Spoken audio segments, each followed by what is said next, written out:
Bonsoir à tous, je suis votre frère Bertin Bahaya, originaire d'Idjouy, l'île la plus grande d'Afrique, après Madagascar bien sûr, et c'est en République démocratique du Congo, entre les deux villes Goma et Bukavu. C'est en plein centre du lac Kivu. Je viens de là. Aujourd'hui, je pensais à quelque chose, je voulais juste partager ça avec vous. Savez-vous qu'est-ce qui s'est passé quand on a renversé Saddam Hussein? C'est parce que Saddam Hussein voulait que ces transactions commerciales se fassent en euros. Ils l'ont tué. Quand on a renversé le colonel Kadhafi, c'est parce qu'il voulait qu'il y ait une monnaie unique en Afrique et qui va faire comme office d'échange au lieu que ce soit en dollars américains, qui est un papier sans valeur, que ce soit en or. Et cela, ça va se faire en dinar, qui est la monnaie libyenne, mais en valeur d'or. Qu'est-ce qui est arrivé? On l'a liquidé. Le président Bachar el-Assad, qui l'a échappé belle, qu'est-ce qu'il voulait? On lui a demandé que les pipelines ou les pipelines qui vont partir du Qatar et d'autres pays amis aux États-Unis traversent son pays. Il a dit ce ne serait pas bon parce qu'il a d'autres pipelines, d'autres pays qui passent par là, et en l'occurrence la Russie, ça passe par là. Et il a maintenant suggéré que ça passe par d'autres pays parce qu'il a aussi d'autres pipelines qui passent, qui vont vers la Turquie ou l'Europe, tout ça dans son propre pays. Il a dit pourquoi ça ne peut pas passer dans d'autres pays? On l'a voulu le flinguer, mais heureusement le vieux Vlad est venu le sauver de justesse. Le changement des régimes, c'est une affaire des Américains. Quand ils veulent pas de toi, ils te font partir. Quand tu aimes ton peuple et que tu dises que tu veux travailler pour ton peuple, ils vont te faire partir.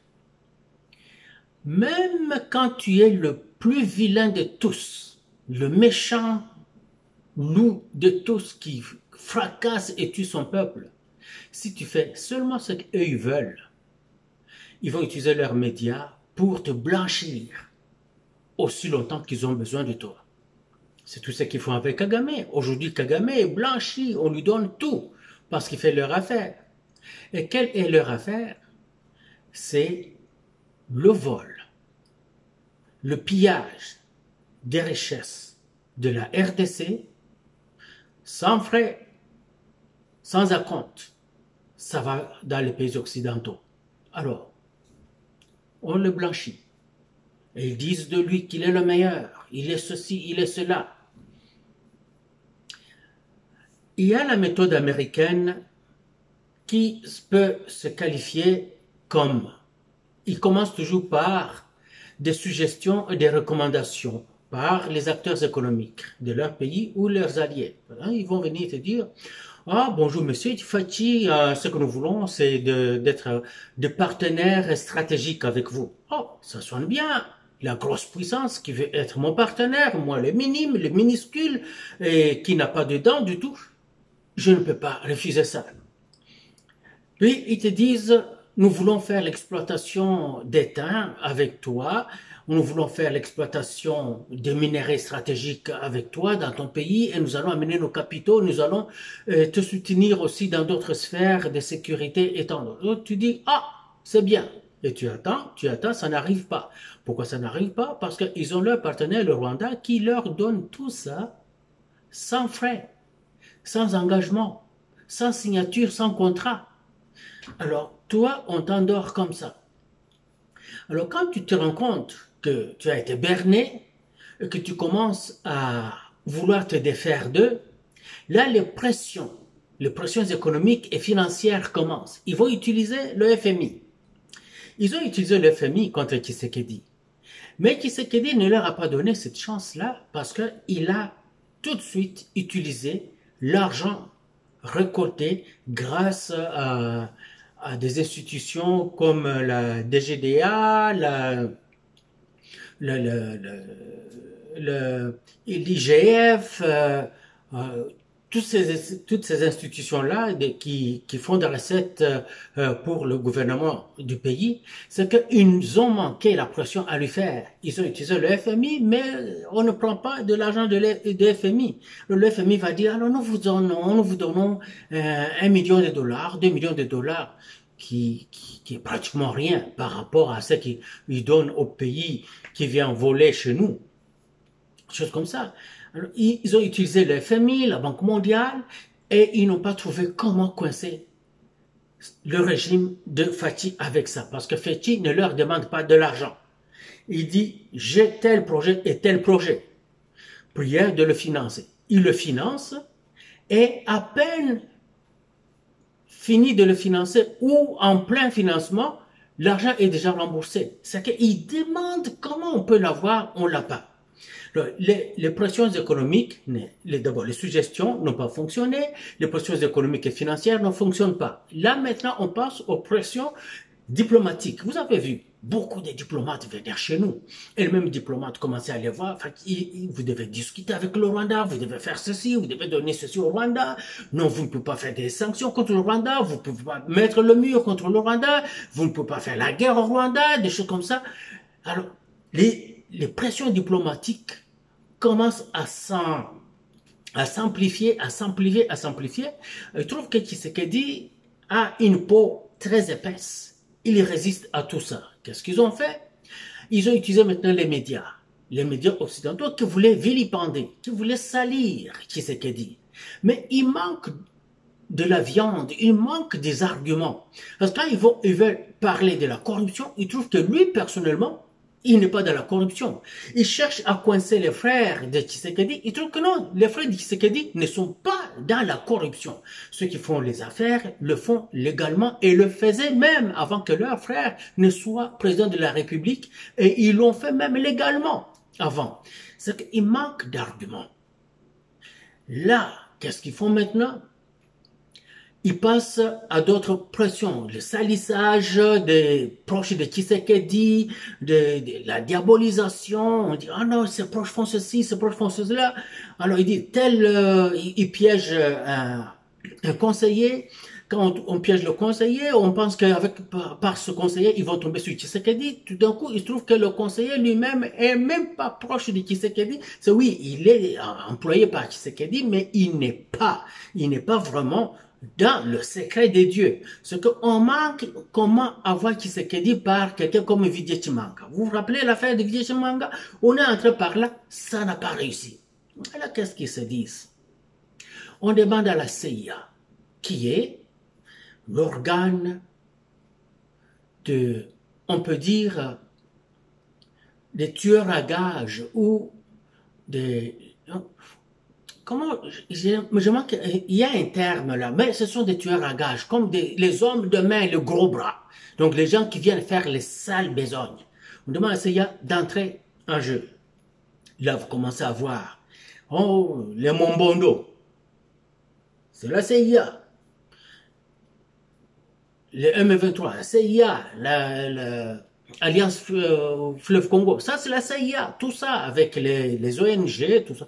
Quand vous voyez ONG, tout ça c'est CIA, ce sont les ONG qui sont montées de toutes pièces par la CIA ou qui existaient déjà, mais la CIA va les utiliser parce qu'ils ont bonne réputation. Quand ils arrivent sur place, elles commencent à faire les sales besognes pour la CIA.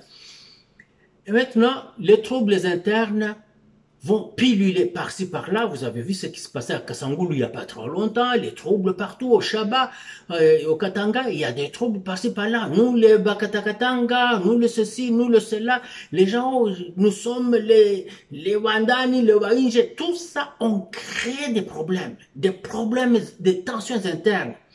Et dans une de mes vidéos, c'était avant que Fathi n'aille, la toute première fois qu'il est allé à Goma, il y avait eu une petite manifestation.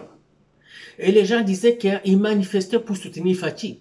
Mais parmi ces gens-là, j'ai vu quelqu'un qui était sur un gros camion, par-dessus le camion là, il avait en main le drapeau LGBT, le drapeau là des homosexuels, des gays, des gens les femmes qui s'appellent hommes et les hommes qui s'appellent femmes, ou tout ça. Ils ont des drapeaux multicolores. J'ai vu ça et j'avais commenté à ce temps-là, j'avais fait une vidéo, j'ai dit, où est-ce que vous avez remarqué cela?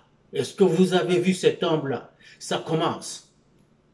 Et je ne sais pas comment ça a été comme étouffé. Mais ça ne suffit pas. Vous voyez, les grèves qui vont commencer aujourd'hui, là, vous allez voir, les grèves vont commencer pendant que même si les gens sont de loin mieux que ce qu'ils ont été avant Fathi partout, ils sont mieux payés, les salaires arrivent tant bien que mal, à temps. Donc, mais à cause de la guerre que nous avons, vous savez, un pays qui est en guerre ne peut pas fonctionner. Et beaucoup de pays, quand ils sont en guerre, comme nous sommes déjà pieds et tête dedans, les gens ne vont même pas être payés. Mais chez nous, le gouvernement Tshisekedi continue à faire fonctionner le pays, tant bien que mal, avec toute cette guerre qu'on nous impose. Nous, on n'a personne qui nous donne l'argent. Le Rwanda, l'Ouganda et les autres qui nous attaquent, on reçoit l'argent. De la même manière que l'Ukraine reçoit des tonnes et des tonnes, des milliards d'argent et des équipements pour combattre la Russie. Le Rwanda reçoit la même chose pour nous combattre. Alors, tout ça, ça fragilise le pays, mais Tshisekedi fait tout cela. Alors, les grèves qui vont commencer bientôt, vous allez voir, les gens vont faire des grèves incroyables. Il y aura des administrateurs, il y a des professeurs d'université, vous verrez des enseignants du primaire, les infirmières, les médecins, tout le monde va commencer. Ce sera une grogne incroyable, parce que c'est en train de se faire mijoter. Puis après ça, la police va intervenir parce qu'on dira non, vous exagérez. Vous êtes bien payé, oui, avec un retard de mois ou 2 mois, on peut négocier. Parce que regardez, nous avons une guerre qui nous suce tout. Mais ils ne vont pas écouter, la police va intervenir. Quand la police va intervenir, ils vont tirer sur la police. Donc les manifestants qui sont armés par la CIA, au travers de leurs ambassades et tout ça, vont tirer sur la police et la police sera obligée de retourner feu. Et ça va s'embraser, l'armée va intervenir. À partir de là, vous allez voir maintenant les groupes terroristes pilulés de partout. Vous vous rappelez l'interview qu'on a faite à LCI, à Fathi, quand on lui a dit « Est-ce que les islamistes ne vous font pas peur ?» Pourquoi le journaliste a dit ça pendant que nous, on n'a pas l'histoire des islamistes chez nous ou on ne les a pas à l'œuvre? Parce qu'eux, ils ont déjà préparé ça. Alors, on lui disait, si vous choisissez les Chinois et les Russes, probablement, vous aurez les islamistes qui vont venir chez vous. C'est ça qui va arriver.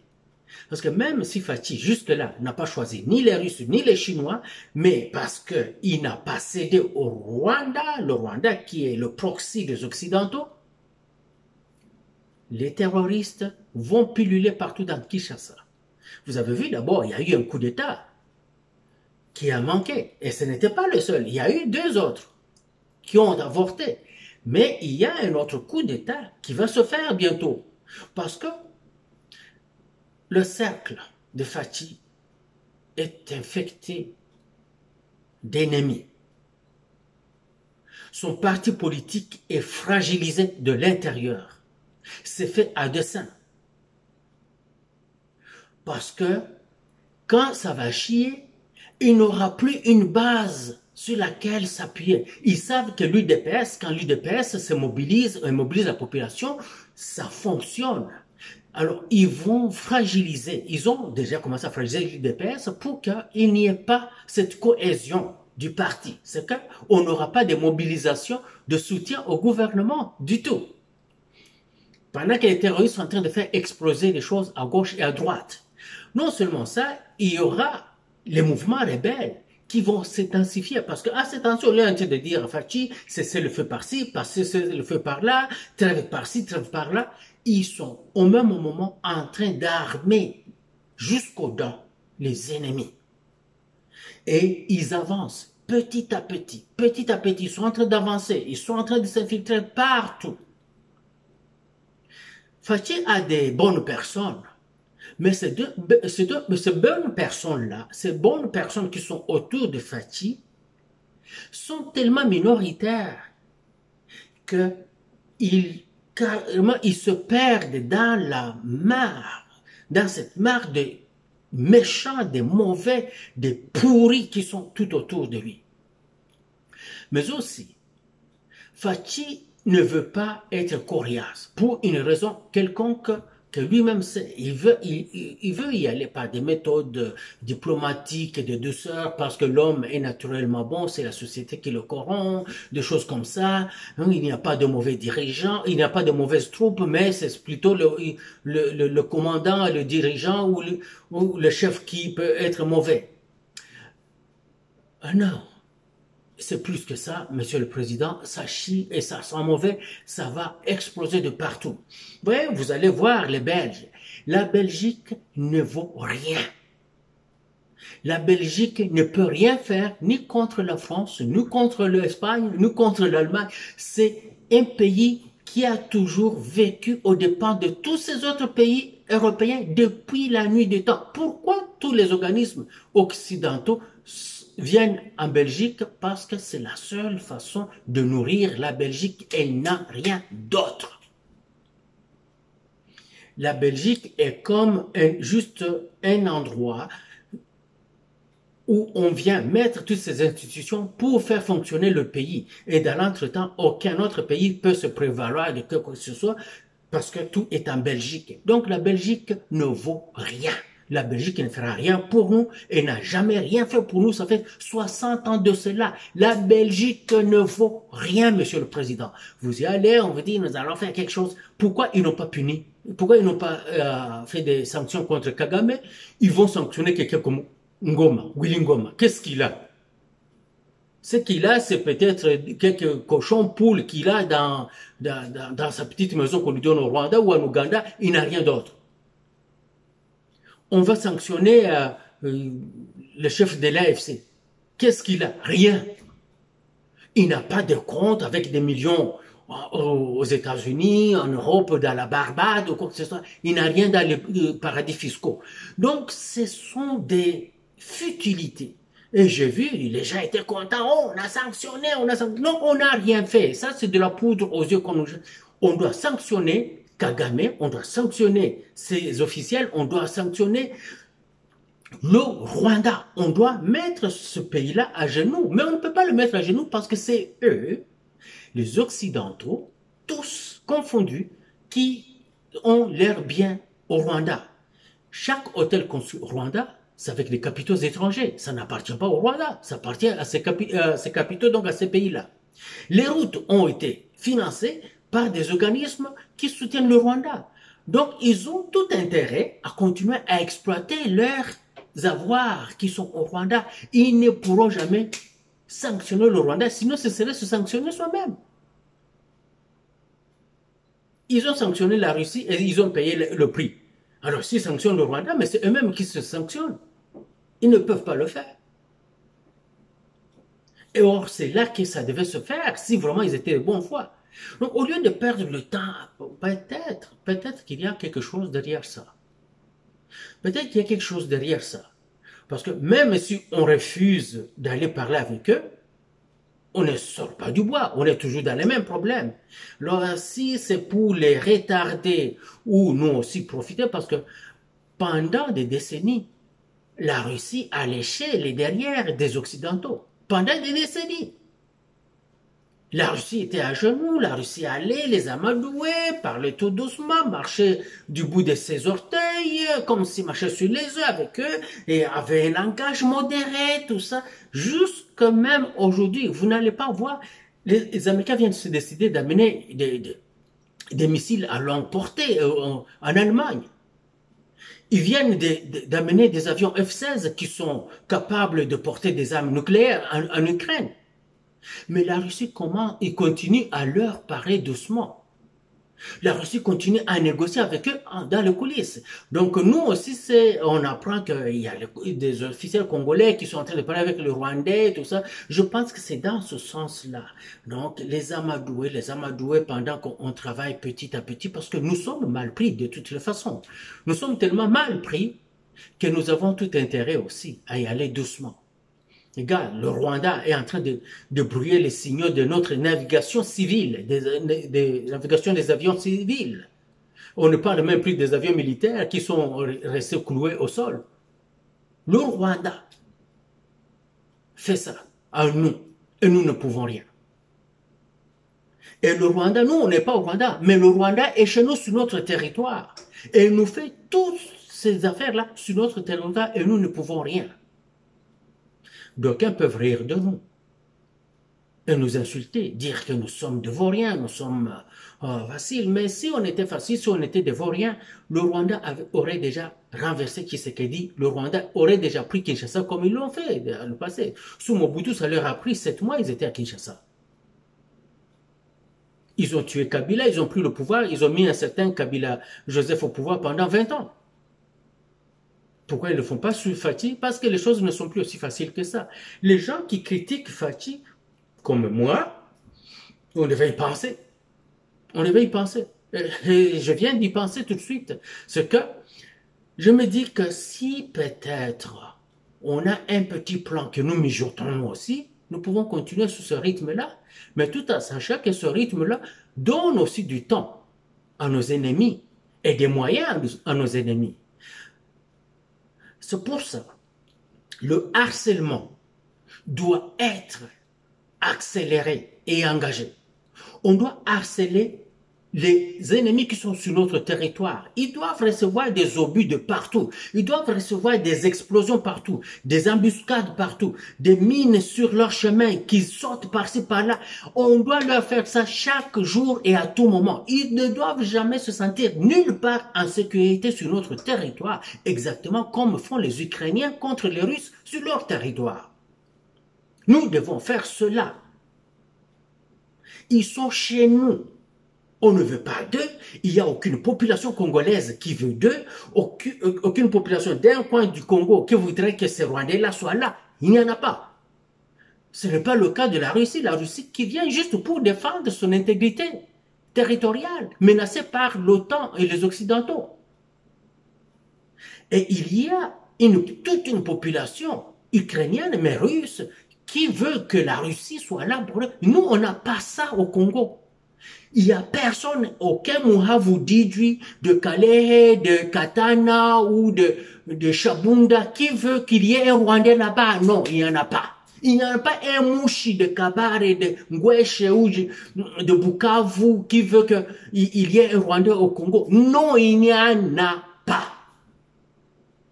Ce que le Rwandais n'est pas voulu. Il n'y a pas de Baoundé, il n'y a pas de Batembo, il n'y a personne qui veut de Rwandais sur notre territoire. Il n'y en a pas. C'est comme, donc, les Rwandais sont en position de faiblesse.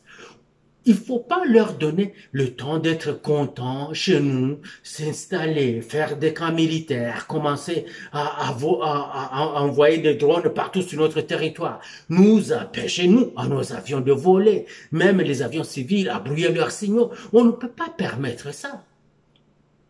On ne peut pas permettre ça. Il faut les harceler par tous les moyens.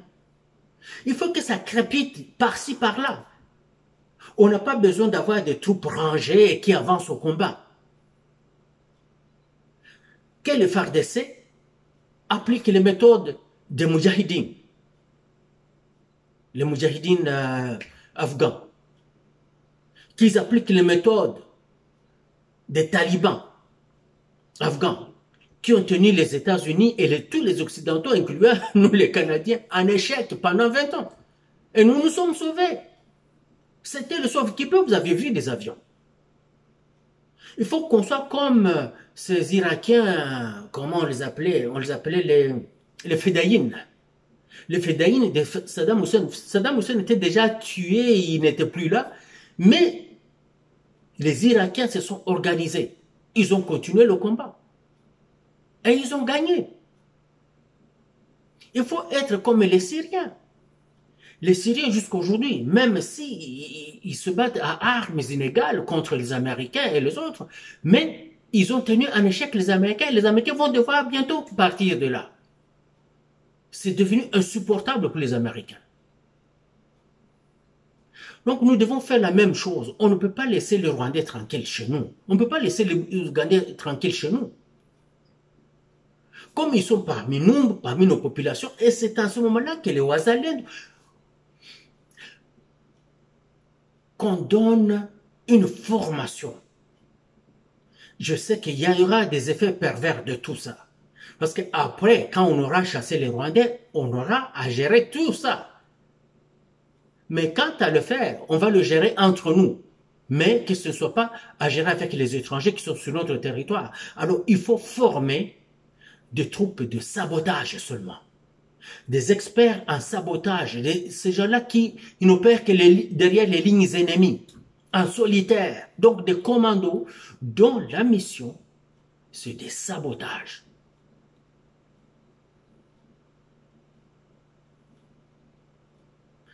C'est ça. On ne peut rien faire d'autre. Comme on ne veut pas engager des troupes formelles, régulières, rangeant des colonnes contre les ennemis qui sont ultra forts, parce que ce n'est pas le Rwanda, ce n'est pas l'Ouganda, mais plutôt les Occidentaux qui sont là. Alors on utilise ces moyens-là. Et même quand ils verront qu'ils ne peuvent pas tenir, ils partiront. Peut-être qu'ils ne vont pas partir dans 2 semaines, peut-être pas dans 1 mois, mais ils vont juste partir parce qu'ils vont se retrouver chez eux avec des amputés, avec des éborgnés, avec, je ne sais pas, des malades psychologiques. Ils vont se retrouver avec tous ces problèmes-là et ils verront qu'ils ne peuvent pas tenir. Ils vont partir. Et c'est ça que je voulais dire. Alors, nous devons faire cela et nous devons appliquer les assassinats ciblés. Comme vous avez suivi, Israël vient d'assassiner des leaders palestiniens en Iran. Et il n'y a personne qui échappe à Israël, peu importe le pays dans lequel ils sont, Israël va les abattre là-bas. À combien plus forte raison, nous, ils sont chez nous. Ils sont sur notre territoire. On les abat. Nanga ne devrait pas être vivant. Et s'il est vivant, il devait être vivant avec des blessures physiques.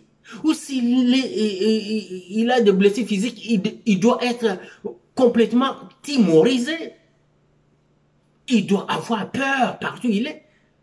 Au point où il va rester soit en Rwanda ou abandonné. Il va aller en Ouganda ou abandonné. Tout le monde qui met sa patte sur le sol congolais, tout d'un coup, il doit se dire que son espérance de vie est de peut-être 5 minutes maximum.